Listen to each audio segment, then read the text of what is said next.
बच्चों, so the question here is a light body and a heavy body both have the same momentum. Which of the two bodies will have greater kinetic energies? ठीक है, तो इनमें से किसके पास kinetic energy ज्यादा होगी? So concept जो हम यहाँ पे यूज करेंगे that will be relation between kinetic energy and momentum. ठीक है, मोमेंटम और काइनेटिक एनर्जी के बीच का रिलेशन यहाँ पे हम देखेंगे. तो होता देखो क्या है, अगर मैं काइनेटिक एनर्जी और मोमेंटम के बीच का रिलेशन देखूं, so kinetic energy is written as momentum square divided by twice of mass. क्या होता है? मोमेंटम का square divided by twice of mass. ये होता है हमारे पास काइनेटिक एनर्जी. अब देखो, मान लो कि मेरा हैवी ऑब्जेक्ट, दो ऑब्जेक्ट्स है मेरे पास, ए है और बी है.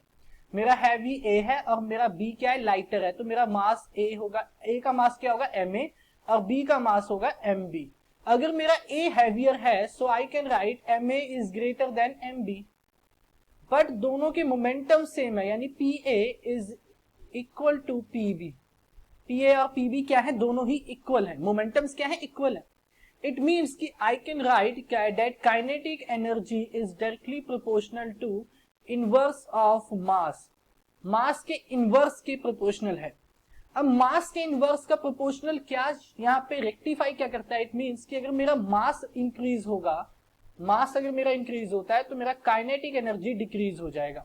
एंड इसका वाइस वर्सा, इसका उल्टा भी क्या होगा? ट्रू होगा. इट मींस कि मास देखो अब किसका ज्यादा है? ए का मास ज्यादा है. और ज्यादा मास का मतलब है काइनेटिक एनर्जी कम, और कम मास का मतलब है काइनेटिक एनर्जी ज्यादा. इट मींस कि kinetic energy of A will be less than the kinetic energy of B. तो काइनेटिक एनर्जी किसका ज्यादा होगा? काइनेटिक एनर्जी बी का ज्यादा होगा. और बी मेरा कौन सा था? लाइटर बॉडी था. यानी कि अगर बॉडी मेरी लाइट है तो उसका काइनेटिक एनर्जी ज्यादा होगा as compare to heavy body. So ये हमारा आंसर हो जाएगा. I hope you understand it well. Thank you.